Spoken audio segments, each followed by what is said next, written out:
감사를 드립니다. 할렐루야. 여러분들이 기도해 주셔서 2주간 미주 일정을 잘 마치고 돌아왔습니다. 이번 가게 된 것은 미국 애틀랜타에 있는 성령사관 아카데미에 입학식이 있어서 가게 됐고, 이 성령사관 잠깐 소개하면, 이제 신학을 마치고 목사님 되셨다든지 그런 분들을 마치 육군사관학교처럼 이렇게 특별 훈련하는 곳이에요. 그들에게 숙식을 다 제공하고 또 공부하는 비용을 받지 아니하고 오히려 용돈을 주면서 그렇게 훈련하는, 그래서 2년 과정으로 되어 있는데, 원래는 2년 과정인데 2년 동안 성경을 35번 읽어야 되고, 그 다음에 2000절에 성경을 외워야 되고, 또 매일 기도하는 시간이 적어도 4-5시간 되어지고, 또 나중에 졸업할 때는 영어로 성경을 설교를 할 정도로 그렇게 신학과 훈련하는 그런 아주 귀한 아카데미입니다.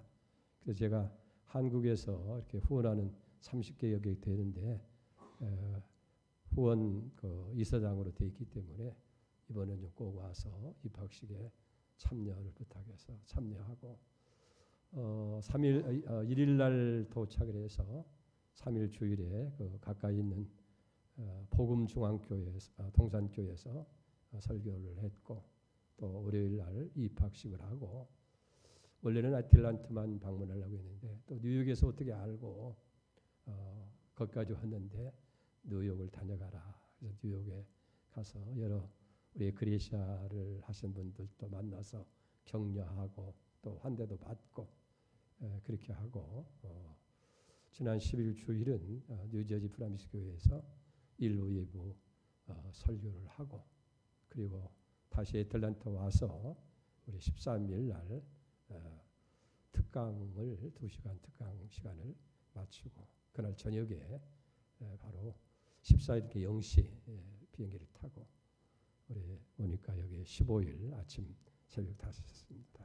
아직 시차도 있습니다만은 그래도 은혜 가운데서 잘 마치고 왔고, 또 미국에 가도 이렇게 함께 복음을 나눈, 은혜를 나눈 사람들이 많이 있어서 어느 곳에 가든지, 또 애틀랜타에서는 우리 이모경 권사님과 남편 되시는 이재순 장로님, 또 강창현 목사님의 환대도 받고, 또 가정도 방문도 하고, 이제 에클레시아가 애틀랜타에도 다시 시작돼서 시작하는 교회 목사님도 만나서 우리 한국 에클레시아가 어떻게 진행됐고, 또 그 결과가 어떤 결과를 가지고 있다고 하는 내용들을 함께 나누면서 아주 유익한 시간. 오늘 원종수 목사 장로님이 기도한 것처럼 언제나 하나님이 예기치 않던 것을 다 준비하시고, 사람도 준비하시고 환경도 준비하시고, 정말 너무 좋으신 하나님이시다. 하나님께 영광 돌리며, 우리 양문교회가 또 수많은 한국교회에서도 뉴욕 프라미스 교회와 함께 예크레시아를 하는 이 택함을 받았다고 하는 것, 얼마나 복된 일이고 귀한 일이냐. 여러분들이 잘 모르는 것 같지만은 이렇게 나가 느껴보면 정말, 거기서 어떤 분이 그런 얘기를 해요. 목사님 사역 중에서 제일 잘한 것이 뭔지 아십니까? 그래서 뭔데요? 그랬더니 한국의 에클레시아 맞는 거예요. 그러시더라고요. 참 그런 귀한 사랑도 받고 왔습니다. 여러분들 기도에 다시 한번 감사의 말씀을 드립니다. 오늘 말씀을 나눌 제목은 내게로 데려오라고 하는 이런 주제로 말씀 나누려고 하는데, 오늘 우리가 살아가는 삶의 주변에는 허다한 문제들이 참 많이 있잖아요. 영혼의 문제가 있고, 또 경제적인 문제가 있고, 질병의 문제가 있고, 자녀의 문제가 있고, 또 때로는 개인에 보면 개인대로 다 많은 문제 속에서 우리가 살아가는 거예요. 중요한 것은 그런 문제들이 우리에게 왔을 때에 그 문제를 어떻게 우리가 받아들이고, 그리고 그것을 어떻게 해석하고 그 문제를 어떻게 해결해 나가야 되느냐 하는 것이 중요한 일인 줄 믿습니다. 우리는 다른 여러 가지 방법에서 찾으려고 하지만은 그 방법을 성경에서 찾아야 되겠다. 오늘 여기 본문의 말씀을 보면 여러분들이 잘 아는 내용이에요. 간질병을 앓는 한 소년이 있었지요. 간질병으로 인해서 심히 고통을 당하고 있는 거 봐요. 불에도 넘어지기도 하고 물에도 넘어지기도 하고 그래서 큰 해를 받습니다. 마가복음 9장 똑같은 말씀을 기록하면서 18절에 이렇게 얘기합니다. 거꾸로져 거품을 흘리며 이를 갈며 그리고 파리하려 가는지라. 또 누가복음 9장 39절에 보면 갑자기 부르짖고 경련을 일으켜 거품을 흘리게 하며 몹시 상하게 하고라고 기록하고 있는 것을 보게 됩니다. 이 소년이 어렸을 때부터 이렇게 정말 귀한 아들로 눈에 넣어도 아프지 않을 그런 아들로 태어났습니다마는 이 귀한 아이가 졸지에 괴성을 지르고 몸을 비틀면서 입에 거품을 무고 그렇게 쓰러지는 일이 한두 번이 아니라는 거예요. 그런데 이 소년을 이렇게 불행하게 만든 것은 그 자신이 아니라 마귀 귀신이었다 하는 거예요. 그래서 이 소년이 귀신에게 사로잡혔습니다. 그래서 자기가 원치 않는 그런 행동을 하도록 이 귀신이 순간순간마다 역사를 하게 되어지는 거예요. 그래서 이 소년은 자제력을 상실하게 됩니다. 자신도 어찌할 도리가 없는 거예요. 아무리 애를 써도 발작이 시작되면 불불 길바닥 가리지 아니하고 체면도 장소도 구애 없이 그렇게 고통을 당하게 되어지는 거예요. 이런 상태가 한 번이나 두 번을 끝난 것이 아니라 반복적으로 계속되어지는 데에 여기 아픔이 있고 불행이 있는 거예요. 그러니까 이 소년의 이 고통스러운 일은 일시적이 아닙니다. 순간적인 것이 아니고 상습적이고 반복적이라는 데에 더 큰 문제가 있었다 하는 거예요. 그래서 이 소년은 자신의 삶을 좀먹고 있는 이 고통 때문에 이 질병 때문에 고민하지 않을 수가 없었다 하는 거예요. 더 큰 문제는 이런 고통의 문제를 자신의 의지나 자신의 힘으로 해결할 수 없다고 하는데 문제는 더 심각하다 하는 거예요. 약도 써봤어요.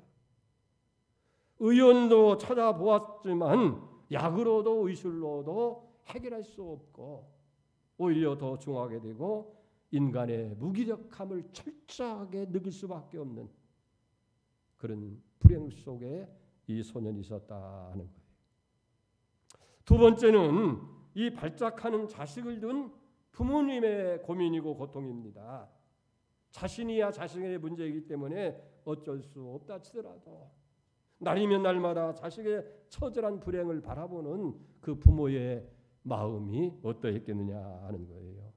때로는 손과 몸을 끈으로 묶어보기도 하고 또 의원이라고 하면 좋은 명의를 찾아보았고 약도 써보고 심지어는 무당을 불러서 굿도 했을 것 같습니다. 이곳저곳 방법을 찾아보았지만 어디에도 이 아들의 불행의 문제를 해결할 수 있는 길이 없었다 하는 거예요. 자, 그런 아들을 둔 부모의 그 심정이 어떻게 했느냐 우리 한번 생각해 볼 필요가 있습니다. 어쩌다가 자식 하나 둔 것이 하필이면 저 모양이겠는가. 차라리 낳지 않았더라면. 심지어는 무자식이 상팔자라고 하는데 어떻게 아들 하나 있는 것이 태어나서 이렇게 고통을 주고 고통을 당하고 있느냐 하는 것. 바라보는 부모의 마음은 천갈래 만갈래 찢어질 수밖에 없는 그 탄식 가운데 살아가는 거예요. 근데 오늘 본문의 말씀을 자세히 보면 이 부모님의 숭고한 사랑과 믿음을 발견하게 되는 거예요. 이게 귀합니다. 이 소년의 아버지 끝까지 아들을 포기하지 않는 거예요. 그리고 수소문 끝에 예수님의 소문을 듣고 예수님께 그 아이를 데리고 오게 되어집니다.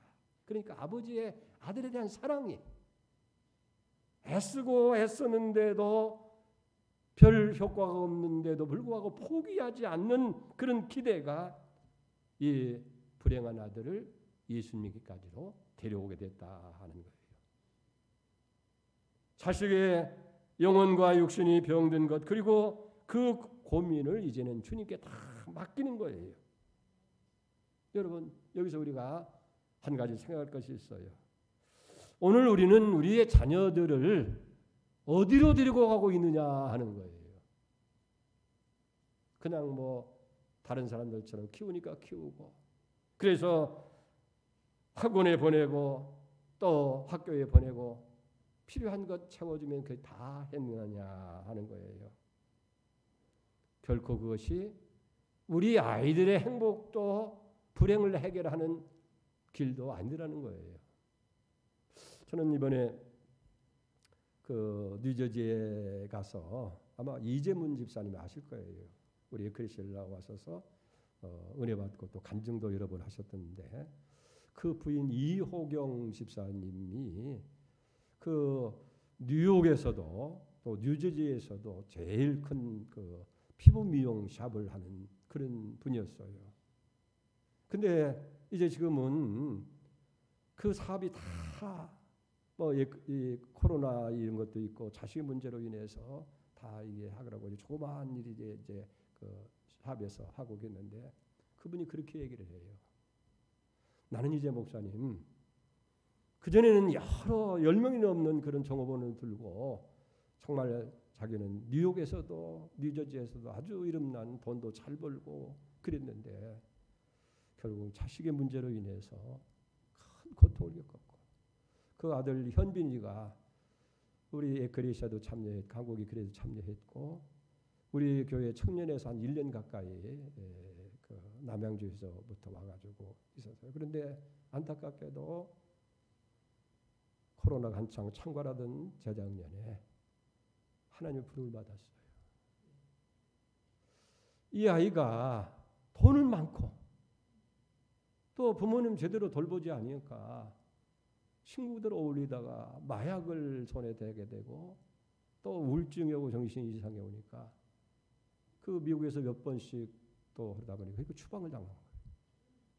그 부모를 떨어져서 한국에 왔을 때 에클레시아 통해서 저를 우리 교회를 만났고 교회에 잘 다녔는데 그만 코로나가 창궐할 때에 자취방에서 세상 떠난 거예요.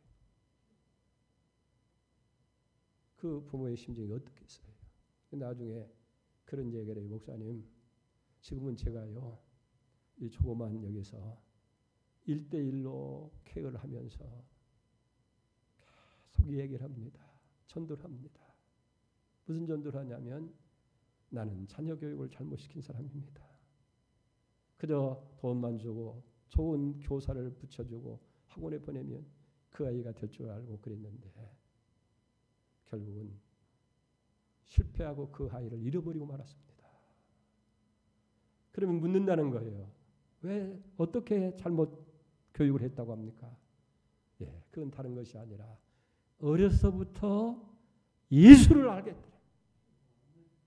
어려서부터 성경을 가르치고 복음을 그에게 줬다라고 한다면 그가 그렇게 마약에 빠지게 되고 다른 일을 해서 추방당할 정도까지는 되지 않았을 텐데 그 자식 때문에 사업도 나중에 망쳐놓고 근데 이제는 하나님이 나를 여기다 놓고 복음을 전하게 하시고 또 한의학을 다시 공부하게 하셔서 내가 60이 다 돼서 그 영어로 컴퓨터도 현명인 내가 이제는 졸업 시험이 거의 다 인턴 과정을 마쳐서 내년에는 라이선스를 따게 됩니다. 복음을 위해서. 사랑하는 성도 여러분, 예수님은 내가 곧 길이요 진리요 생명이라고 얘기한 거예요. 내가 치유의 길이고 내가 성공의 길이고 내가 승리의 길이고 내가 문제 해결의 길이라.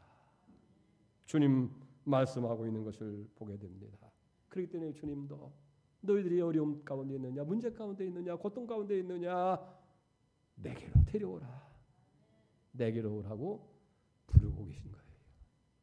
저는 오늘 이 본문의 말씀을 생각할 때마다 생각나는 한 사람이 있어요. 마태복음 15장에 나오는 스루보니게 가나안 여인입니다. 사랑하는 딸이 흉악한 귀신에 들린 거예요. 그리고 이 여인은 예수님께 찾아와서 그 딸을 고쳐달라고 예수님께 부탁을 합니다. 간절히 부탁을 하는데 웬일인지 예수님이 들은 척도 아니하고 당신네 할 일을 가는 거예요. 그 모습을 본 제자들이 너무 안타까워서 선생님, 저 여인이 너무 불쌍하지 않느냐고 좀 고쳐서 오고 돌려보내면 좋겠다. 그랬더니 예수님이 하시는 말씀이 마태복음 15장 24절입니다. 나는 이스라엘 집에 잃어버린 양 외에는 다른 데로 보내심을 받지 아니하였노라 하시니, 그때 여인이 낙심하지 아니하고 주여 저를 불쌍히 여기시고 도와달라고 다시 간곡히 부탁을 드리게 됩니다. 그러니까 예수님이 또 얘기하는 거예요. 15장 26절에 보니까 자녀의 떡을 취하여 개들에게 던짐이 마땅치 아니하다. 자녀는 이스라엘 백성을 의미하고 개는 이방인을 의미하는 거예요. 그러니까 너는 개와 같은 여인이다. 내 자녀들에게 줄 떡을 취해서 개와 같은 너에게 던지겠느냐. 그랬더니 보세요. 이 여인이 예수님께 대답하는 옳소이다. 개들도 주인의 상에서 떨어지는 부스러기를 먹나이다. 부스러기라도 줬사오니 그걸 주어서 내 딸을 고쳐주시옵소서. 끝까지 예수님을 붙들고 호소하는 이 여인을 바라보면서 예수님이 감동하신 거예요. 마태복음 15장 28절입니다. 이 예수께서 대답하여 이르시되 여자여 내 믿음이 크도다. 내 소원대로 되리라 하시니 그때로부터 그의 딸이 나아가니라. 할렐루야. 그 즉시로 딸이 고침을 받는 놀라운 축복을 받게 되어진 줄로 믿습니다. 여러분, 여러분에도 그런 은혜, 그런 축복이 있기를 바랍니다. 어떤 문제든지 낙심하지 말고 해결자가 되시는 주님께, 치유자가 되시는 주님께 가지고 나와서 주의 은혜를 힘입을 때 귀신은 떠나가게 되어지고 딸은 온전하게 되어지고 참된 축복이 있는 줄 믿습니다. 또 하나 생각할 것은 제자들의 문제입니다. 제자들이 고민이 있어요. 먼저는 제자들에게 예수님 만나기 전에 제자들에게 이 귀신들 아이를 데려왔습니다마는 제자들이 능히 소년을 고치도 못했어요. 뭐 안수도 하고 기도도 하고 뭐 별수를 다 했는데 아무런 변화가 일어나지 않는 거예요. 문제가 어디 있습니까? 예수님을 믿고 있으면서도 아무런 변화를 가지 못하는 이 제자들이 안타까운 모습을 보게 되어집니다. 그러니까 이것도 아니고 저것도 아닌 신앙, 차지도 아니하고 덥지도 아니한 이런 상태, 이런 믿음 생활을 가지고는 우리가 아무것도 할 수 없다는 거예요. 부르짖어 봐도 몸부림쳐 봐도 애써 봐도.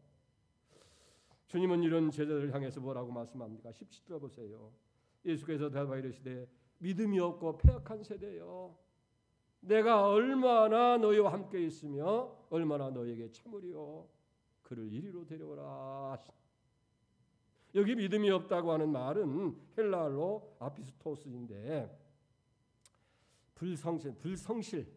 성신이 아니고 불성실, 불신앙으로 진리를 바로 깨닫지 못한 그런 상태를 의미하는 거예요. 패역한 세대라고 했는데 그 말은 정신 상태의 태만, 고의적인 게으름을 말하게 되어지는 거예요. 그러니까 제자들이 왜 아이의 병을 고치지 못했느냐? 여러분 이걸 알아야 돼요. 우리 성경을 보면 마태복음 10장에 보면 이미 예수님께서 제자들을 전도 보내면서 귀신을 쫓아내고 모든 병과 모든 약한 것을 고치는 권능을 주셨더라 그랬어요. 할렐루야. 그리고 더 나가서 마가복음 16장에 보면은 믿는 자에게는 이런 표적이 따르니 병든 자에게 손은 즉 나았고 무슨 독을 마실지라도 해를 받지 않을 것이라고 얘기를 했는데, 자, 귀신을 내쫓고 병든 자와 약한 자를 치유할 수 있는 권능이 주어졌고 기도하면 낫게 되는 은혜를 줬는데 왜 여기 제자들이 못했느냐? 예수님 말씀처럼 믿음이 없고 패역하기 때문에. 다시 말씀드려서 이 사람들은 그들의 게으름 때문에 결국 믿음이 없었다 하는 거예요. 다시 말하면 무슨 얘기냐면 항상 깨어서 기도하고 그렇게 할 때에 주님과의 관계가 바로 되어지니까 그 믿음이 견고해져서 흔들림이 없을 텐데 이 제자들이 어쩐 일인지 게으름과 고의적인 태만으로 인해서 결국은 믿음을 상실하게 말았다 하는 거예요. 오늘 여기 제자들이 보세요. 예수님이 고쳐줬을 때 19절에 보면 조용히 와서 묻는 거예요. 이때 제자들이 조용히 예수께 나와 이르되 우리는 어찌하여 쫓아내지 못하였나이까. 그때 예수님이 유명한 말씀을 합니다. 20절 봅시다. 이르시되 너의 믿음이 적은 까닭이라. 진실로 너희에게 이르노니 너희가 만일 믿음이 한 겨자씨알만큼만 있어도 이 산을 명하여 여기서 저기로 옮기라 하여도 옮겨줄 것이요 또 너희가 못할 것이 없으리라. 아멘. 너희의 믿음이 없는 까닭이다. 겨자씨알만 믿음만 있어도 산을 옮기라면 옮겨줄 것이고 또 너희가 못할 것이 없다. 그리고 마가복음 9장 29절에 말씀합니다. 기도 외에는 다른 것으로 이런 종류가 나갈 수 없느니라.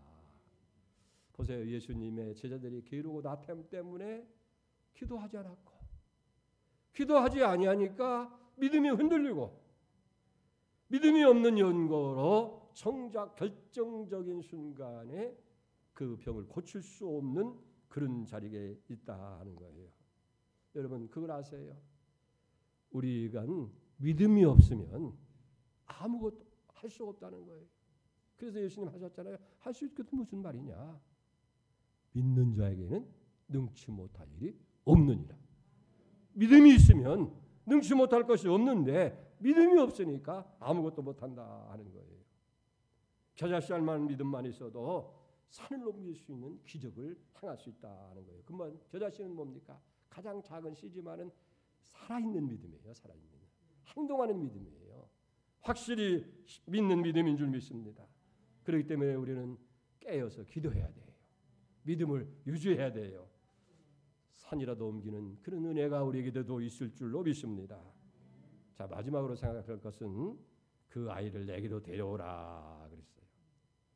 믿음이 없는 제자들 예수님께서 꾸짖으시잖아요. 믿음이 없고 패역한 세대여 내가 얼마나 너희와 함께 있겠느냐. 그렇게 말씀하신 후에는 이제 그 아이를 내게로 데려오라. 그리고 18절에 봅니다. 이에 예수께서 꾸짖으시니 귀신이 나가고 아이가 그때부터 나으니라. 할렐루야. 여러분 누가 이런 말씀할 수 있어요? 귀신 들려서 막 발작 일으키고 난리치고 있는 아이를 데려오라고 말할 수 있는 사람이 누가 있겠느냐는 얘기예요. 그리고 누가 그 귀신을 꾸짖어서 쫓아내고 건강 아이로 만들 수 있겠느냐 하는 거예요. 바로 만물의 창조자가 되시고 주인이 되시고 주관하시고 죽은 자도 살리시고 없는 것도 있게 부르시는 만왕의 왕이신 전능하신 우리의 주님 예수 그리스도뿐인 줄 믿습니다. 그분이 바로 우리를 죄와 저주와 질병과 모든 약한 가운데에서 구원하시고 그러기 위해서 십자가를 지신 거예요. 십자가에서 물과 피를 다 쏟아부시고 마지막 한 말이 뭐예요? 다 이루었다는 거예요. 다 이루었다. 너희 구원도 이루었고 너희 문제도 이루어졌고 할렐루야. 주님 내게로 데려오라고 하십니다. 그리고 귀신을 꾸짖어서 내쫓은 것을 보게 되어집니다. 그러니까 주님이 능력으로 귀신도 굴복시킨 거예요. 어찌 귀신뿐이겠어요? 예수님은 능치 못한 사람은 할 수 없지만은 주님은 다 하실 수 있는 줄 믿으시 바랍니다. 이 믿음이 우리에게 있어야 돼요. 예수님은 아이의 문제도 아버지의 고민도 제자들의 고민도 한 방에 다 해결했어요. 할렐루야. 귀신 들렸던 아이는 고침을 받아서 이제는 건강하고 정상적인 존귀한 아들이 되었습니다. 아들 때문에 고민하던 이 아버지, 건강한 아들을 안고 감격해서 하나님께 영광을 돌리게 되고, 제자들은 다시 한번 주님을 바라보면서 주님을 더 의지하고 더 굳게 믿음 가운데 서게 되어진 줄로 믿습니다. 그리고 그런 모습을 바라보시는 주님은 참으로 행복하셨고 만족하신 줄로 믿습니다. 여러분, 우리 주변에도 보면 이런 문제들이 얼마나 많이 있어요. 가정의 문제가 있어요. 경제적인 문제로 인해서, 사업의 문제로 인해서 고통을 당하는 사람이 얼마나 많아요. 특별히 자녀 때문에 어려워하는 사람들이 얼마나 많고, 더 나아가서는 국가와 민족의 문제, 인류의 문제도 있지 않습니까? 우리의 힘만 의지한다고 한다면 아무것도 할 수가 없지만은, 오늘 주님은 우리에게 귀한 말씀을 하시는 겁니다. 내게로 가져오라, 내게로 데려오라, 내게로 들고 오라고 말씀하시는 거예요. 오늘 여러분들의 모든 문제가 다 주님 앞에 가지고 나와서 해결받는 그런 은혜가 있기를 주의 이름으로 축복합니다. 기도하겠습니다. 하나님 아버지, 나면서부터 귀신에 사로잡혀서 불과 물에 자주 넘어지며 어찌할 수 없는, 스스로 해결할 수 없는 이 불행한 아이, 그 아이를 바라보는 부모의 안타까운 모습, 사람의 힘을 다 해봤지만은 무기력한 인간의 한계를 느끼는 때, 그리고 그렇게 하늘로부터 귀신을 쫓아내고 병든 자를 고치고 약한 자를 고칠 능력을 받았으면서도 정작 문제 앞에서 쩔쩔매고 있는 제자들의 모습 속에서 오늘 우리의 안타까운 모습을 봅니다. 그러나 문제 해결자가 되시는 주님께서 아이를 내게로 데려오라, 그리고 귀신을 꾸질 때 귀신 쫓겨나가고 나음을 입은 줄 믿습니다. 왜 우리는 하지 못했습니까? 너의 믿음이 적은 연고다. 겨자씨알 많은 믿음만 있어도 산을 옮길 수 있고 못할 일이 없다. 믿음이 없고 패한 세대에 얼마나 참겠느냐. 오늘 우리의 게으름이 오는 나태함이, 깨어 기도하지 못한 저희가 믿음을 상실하고 믿음이 없는 까닭에 우리는 무기력한 자로 살아갈 수밖에 없는 줄 압니다. 이제 다시 한번 주여 믿음 없는 것을 도와주시고, 주님 믿음을 가지고 주 앞에 나오게 하시고, 깨어 늘 기도에 힘쓰는 우리가 되게 하여 주옵소서. 예수님의 이름으로 기도 올려옵나이다. 아멘.